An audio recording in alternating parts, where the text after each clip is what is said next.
ನಮಸ್ಕಾರ. NRTV Kannada YouTube channel coffee ನ್ಯೂಸ್ಗೆ ಸ್ವಾಗತ. ನಾನು ಅಜ್ಜಂಪುರ ನಾಗೇಶ್. ಸಮಸ್ತ ನಾಡಿನ ಜನತೆಗೆ ಭಕ್ತ ಶ್ರೇಷ್ಠ ಕನಕದಾಸರ 538ನೆಯ ಜಯಂತ್ಯೋತ್ಸವ ಶುಭಾಶಯಗಳನ್ನು ತಿಳಿಸುತ್ತಾ ಈ ದಿನದ ಕಾರ್ಯಕ್ರಮದ ಸುದ್ದಿಗಳನ್ನು ನೋಡ್ತಾ ಹೋದಾದ್ರೆ, ಚಿಕ್ಕಮಗಳೂರು ಜಿಲ್ಲೆ ಅಜ್ಜಂಪುರ ತಾಲೂಕಿನ ಅಜ್ಜಂಪುರದ ಶ್ರೀ ವಿದ್ಯಾ ಪಬ್ಲಿಕ್ ಶಾಲೆಯಲ್ಲಿ ಶ್ರದ್ಧಾ ಭಕ್ತಿಯಿಂದ ಒಂದು ಕನಕ ಜಯಂತಿನ ಆಚರಣೆ ಮಾಡಿದ್ರು. ಈ ಒಂದು ಕನಕದಾಸರ ಒಂದು ಭಾವಚಿತ್ರಕ್ಕೆ 2ನೇ ವಾರ್ಡಿನ ನೂತನ ಸದಸ್ಯರಾದಂಥ ಜೋಗಿ ಪ್ರಕಾಶ್ ಅವರವರು ಪುಷ್ಪ ನಮನವನ್ನು ಸಲ್ಲಿಸುವ ಮೂಲಕವಾಗಿ ಈ ಒಂದು ಕಾರ್ಯಕ್ರಮಕ್ಕೆ ಒಂದು ಚಾಲನೆ ನೀಡಿದರು. ನಂತರ ಮಾತನಾಡುತ್ತಾ ಅವರು ಕುಲ ಎಂದು ಯಾರು ಸಹ ಓಡಾಡಬೇಡಿ ಎಂದು ಕನಕದಾಸರು ಅಂದೇ ಹೇಳಿದ್ದಾರೆ ಎಂದು ನುಡಿಯನ್ನು ಹೇಳಿದ್ದಾರೆ. ಇದೇ ಸಂದರ್ಭದಲ್ಲಿ ಹಾಗೆ ಇನ್ನೋರ್ವ ಮುಖ್ಯ ಅತಿಥಿಗಳಾದಂತಹ ನಿಸಾರ್ ಅವರು ಸಹ ಈ ಒಂದು ಸಂದರ್ಭದಲ್ಲಿ ಒಳ್ಳೆಯ ಮಾತುಗಳನ್ನು ಆಡುವ ಮೂಲಕವಾಗಿ ಭಕ್ತ ಕನಕದಾಸರ ಕೆಲವೊಂದು ತುಣುಕುಗಳನ್ನು ಇಲ್ಲಿ ನೆನಪಿಸಿಕೊಂಡಿದ್ದು ವಿಶೇಷವಾಗಿ ಕಂಡುಬಂದಿತು. ದೇಶದಾದ್ಯಂತ ಆಚರಣೆ ಮಾಡ್ತಾ ಇದ್ದಾರೆ ಕನಕದಾಸ ಜಯಂತಿನ. ಕನಕದಾಸರು ದಾರ್ಶನಿಕ ವ್ಯಕ್ತಿ ಹಾಗೂ ಇಡೀ ಒಂದು ಸಮಾಜಕ್ಕೆ ಸೀಮಿತವಾಗಿರುತ್ತೆ. ಪ್ರತಿಯೊಂದು ಸಮಾಜದ ಜಾತಿಯು ಹೋಗಲಾಡಿಸಲಿಕ್ಕೆ, ಜಾತೀಯತೆಯನ್ನು ಹೋಗಲಾಡಿಸಲಿಕ್ಕೋಸ್ಕರ ಶ್ರಮಿಸಿದಂಥ ಶ್ರೀಮಂತ ಕನಕದಾಸರಿಗೆ ಈ ಜಯಂತಿ ದಿವಸ ಶುಭಾಶಯಗಳನ್ನ ಕೋರ್ತಾ ಇದ್ದಾರೆ.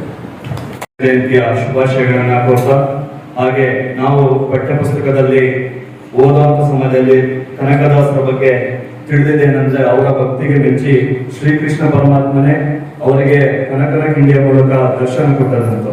ಈ ಒಂದು ಕಾರ್ಯಕ್ರಮದಲ್ಲಿ ಎಲ್ಲ ಶಾಲೆಯ ಶಿಕ್ಷಕವೃಂದವರು ಹಾಗೂ ಆಡಳಿತ ಮಂಡಳಿಯವರು ಹಾಗೂ ವಿದ್ಯಾರ್ಥಿಗಳು ಈ ಒಂದು ಕಾರ್ಯಕ್ರಮದಲ್ಲಿ ಉತ್ಸಾಹರಾಗಿ ಭಾಗವಹಿಸಿದ್ದು ನಾವು ಈ ಚಿತ್ರದಲ್ಲಿ ಕಾಣ್ತಿದ್ದೇವೆ. ನೋಡಿ, ಒಂದು ಕನಕದಾಸರ ಜಯಂತಿಯ ಆಚರಣೆಗೆ ಶಾಲೆಯ ಎಲ್ಲಾ ಮಕ್ಕಳು ಸಹ ಈ ಕಾರ್ಯಕ್ರಮದಲ್ಲಿ ಭಾಗವಹಿಸುವ ಮೂಲಕವಾಗಿ ತಾವು ಭಾಷಣವನ್ನು ಮಾಡುವ ಮೂಲಕವಾಗಿ ದೇಶ ಒಂದು ಭಕ್ತ ಕನಕದಾಸರ ಒಂದು ಆಚರಣೆಗೆ ಒಂದು ಮೆರುಗನ್ನು ತಂದುಕೊಟ್ಟಿದ್ದಾರೆ. ಹಾಗೆಯೇ ತಾಲೂಕು ಆಡಳಿತ ಮಂಡಳಿ, ಪಟ್ಟಣ ಪಂಚಾಯಿತಿ ಹಾಗೂ ಕನ್ನಡ ಮತ್ತು ಸಂಸ್ಕೃತಿ ಇಲಾಖೆ ಹಾಗೂ ಕನಕ ನೌಕರರ ಬಳಗ ಅಜ್ಜಂಪುರ ಇವರ ವತಿಯಿಂದ ಒಂದು ಸಂಯುಕ್ತ ಆಶ್ರಯದಲ್ಲಿ ಅದ್ಧೂರಿಯಾಗಿ 538ನೇ ಒಂದು ವರ್ಷದ ಕನಕ ಜಯಂತಿಯನ್ನ ಆಚರಣೆ ಮಾಡುತ್ತೆ. ಈ ಒಂದು ಕಾರ್ಯಕ್ರಮದ ಉದ್ಘಾಟನೆಯನ್ನ ಪಟ್ಟಣ ಪಂಚಾಯಿತಿಯ ನೂತನ ಅಧ್ಯಕ್ಷರಾದಂತಹ ರೇವಣ್ಣನವರು ಹಾಗೂ ತಹಶೀಲ್ದಾರಾದಂತಹ ವಿನಾಯಕ್ ಸಾಗರ್ ಅವರು ದೀಪವನ್ನು ಬೆಳಗಿಸುವ ಮೂಲಕವಾಗಿ ಈ ಒಂದು ಕಾರ್ಯಕ್ರಮಕ್ಕೆ ಅದ್ಧೂರಿಯಾಗಿ ಚಾಲನೆ ನೀಡಿದ್ದಾರೆ.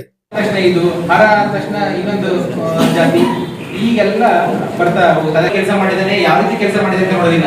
ಇವ್ರು ಯಾವ ಜಾತಿಯರು, ಯಾರಿಗೆ ನೆಂಟರಬೇಕು, ಇವರು ಇದೇ ಅಂಗಲಲ್ಲಿ ನೋಡ್ತಾರೆ. ನಾನು ಈ ತಹಶೀಲ್ದಾರ್ ಬಂದಾಗ ನಡೆದಿದೆ ಕೂಡ ಇಷ್ಟರ ಮಟ್ಟಿಗೆ ನಾನು ಇವತ್ತು ನೋಡ್ತಿರ್ತಕ್ಕಂಥ ವ್ಯವಸ್ಥೆಗಳು ನಾನು ಚಿಕ್ಕ ಹುಡುಗ ಇದ್ದಾಗ ಇರ್ಲಿಲ್ಲ. ನಾವೆಲ್ಲ ಒಂದು ದೊಡ್ಡ ಕಲ್ಯಾಣ ಕ್ರಾಂತಿಯನ್ನ ಬಸವಣ್ಣವರು ಮಾಡಿದ್ರು.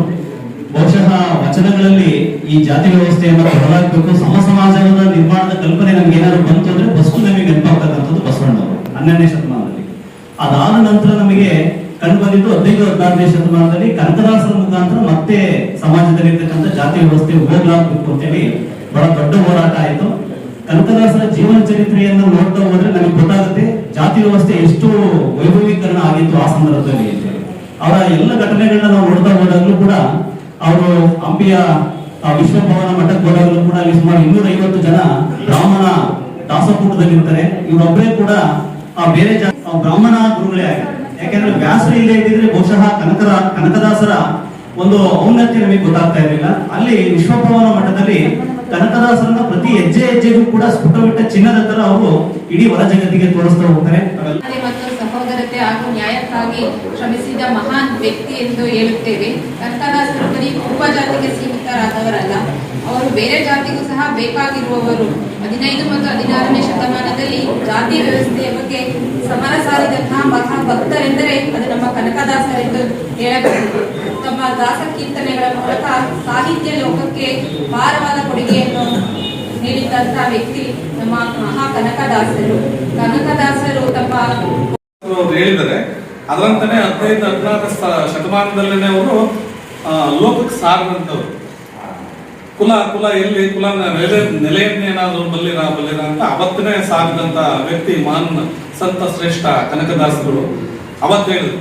ಯಾಕೆ ಅಂತಂದ್ರೆ ಇವತ್ತೆಲ್ಲ ಈಗ ಹೇಳ್ದಂಗೆ ನಮ್ಮ ಸಾಹೇಬ್ ಹೇಳ್ದಂಗೆ ಎಲ್ಲ ಜಾತಿಗೆ ಯಾರ್ಯಾರು ವಾಲ್ಮೀಕಿ ಅವ್ರ ಜಾತಿ ಸೀಮಿತ, ಕನಕದಾಸರು ನಮಗೆ ಸೀಮಿತ, ವಿಶ್ವಗುರು ಬಸವಣ್ಣವ್ರು ಅವ್ರಿಗೆ ಸೀಮಿತ ಅಂತ ನಾವು ಅಂದ್ಕೊಂಡಿದ್ದೇವೆ ಹೊರತು ಅವರು ಏನವತ್ತು ಅನುಭವ ಮಂಟಪ ಅಂತ ಹೇಳೋದು ಇದೇ ಒಂದು ಕಾರ್ಯಕ್ರಮದಲ್ಲಿ ನಿವೃತ್ತ ಶಿಕ್ಷಕರಿಗೆ ಹಾಗೂ ಸಮಾಜದಲ್ಲಿ ಕುರುಬ ಸಮಾಜದ ಸಾಧನೆಗೈದಂತಹ ಮಹಾನ್ ವ್ಯಕ್ತಿಗಳಿಗೆ ಹಾಗೆ SLC ಮತ್ತು PUC ಯಲ್ಲಿ ಅತಿ ಹೆಚ್ಚು ಅಂಕ ಪಡೆದಂತಹ ಪೋಷಕ ವೃಂದರಿಗೆ ಹೃದಯ ಸ್ಪರ್ಶಿಯಾಗಿ ಸನ್ಮಾನ ಮಾಡಲಾಯಿತು. ಹಾಗೆ ನೋಡ್ತಾ ಇದ್ದೀವಿ ಈ ಚಿತ್ರದಲ್ಲಿ ಒಂದು ಸಾಧನೆಗೈದಂತಹ ವ್ಯಕ್ತಿಗಳಿಗೆ ಸನ್ಮಾನ ಮಾಡ್ತಿರೋದು. ಹಾಗೆಯೇ ನೂತನವಾಗಿ ಆಯ್ಕೆಯಾದಂತಹ ಅಜ್ಜಂಪುರ ಪಟ್ಟಣ ಪಂಚಾಯತಿಯ 11 ಸದಸ್ಯರಿಗೆ ಹೃದಯ ಸ್ಪರ್ಶಿಯಾಗಿ ಒಂದು ಸನ್ಮಾನವನ್ನು ಸಹ ಮಾಡಲಾಯಿತು. ಕನಕ ನೌಕರ ಬಳಗದ ಅಧ್ಯಕ್ಷರಿಗೆ ಹಾಗೂ ಕಾರ್ಯದರ್ಶಿಗಳಿಗೆ ಹೃದಯ ಸ್ಪರ್ಶಿಯಾಗಿ ಸನ್ಮಾನವನ್ನು ಮಾಡಲಾಯಿತು.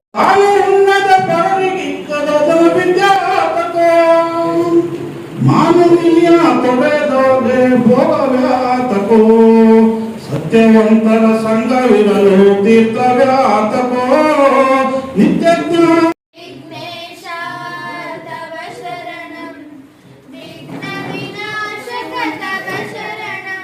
ಈ ಒಂದು ಸುಂದರ ಕಾರ್ಯಕ್ರಮದಲ್ಲಿ ಪಟ್ಟಣ ಪಂಚಾಯತಿ ಉಪಾಧ್ಯಕ್ಷ ಅಂತ ಕವಿತಾ ಕೇಶವಮೂರ್ತಿ ಅವರು, G ನಟರಾಜ್ ಅವರು, ಮಹೇಂದ್ರಾಚಾರ್ಯ ಅವರು, ಅತ್ತತ್ತಿ ಮಧುಸೂದನ್ ಅವರು, K ತಿಪ್ಪೇಶ್ವರ್ ಅವರು, ಹಾಗೆ ಪುಟ್ಟಸ್ವಾಮಿ ಅವರು, B ರಂಗಸ್ವಾಮಿ ಅವರು, ವಿಜಯ್ ಕುಮಾರ್ ಅವರು, ಹಾಗೆ ಪಟ್ಟಣ ಪಂಚಾಯತ್ ಸದಸ್ಯರಾದ ಸುಮಾರು ಅವರು, ಜೋಗಿ ಪ್ರಕಾಶ್ ಅವರು, ನಿಸಾರ್ ಅಹಮದ್ ಅವರು, ಅಧ್ಯಕ್ಷರಾದ ರೇವಣ್ಣನವರು ಹಾಗೆ ಮುಂತಾದವರು ಈ ಒಂದು ಕಾರ್ಯಕ್ರಮದಲ್ಲಿ, ಹಾಗೆ ಎಲ್ಲಾ ಇಲಾಖೆಯ ಸಿಬ್ಬಂದಿ ವರ್ಗದವರು, ಸಾರ್ವಜನಿಕರು, ವಿದ್ಯಾರ್ಥಿಗಳು ಈ ಒಂದು ಕಾರ್ಯಕ್ರಮದಲ್ಲಿ ಪಾಲ್ಗೊಳ್ಳುವುದರ ಮೂಲಕವಾಗಿ 538ನೇ ವರ್ಷದ ಕನಕ ಜಯಂತಿಯ ಅದ್ದೂರಿಯಾಗಿ ನಡೆಯಲು ಸಾರ್ಥಕವಾಯಿತು. ಈ ಚಿತ್ರದಲ್ಲಿ ನೋಡ್ತಾ ಇದ್ದೀವಿ, ಎಲ್ಲರೂ ಸಹ ಉತ್ಸುಕರಾಗಿ ಭಾಗವಹಿಸಿದ್ದಾರೆ.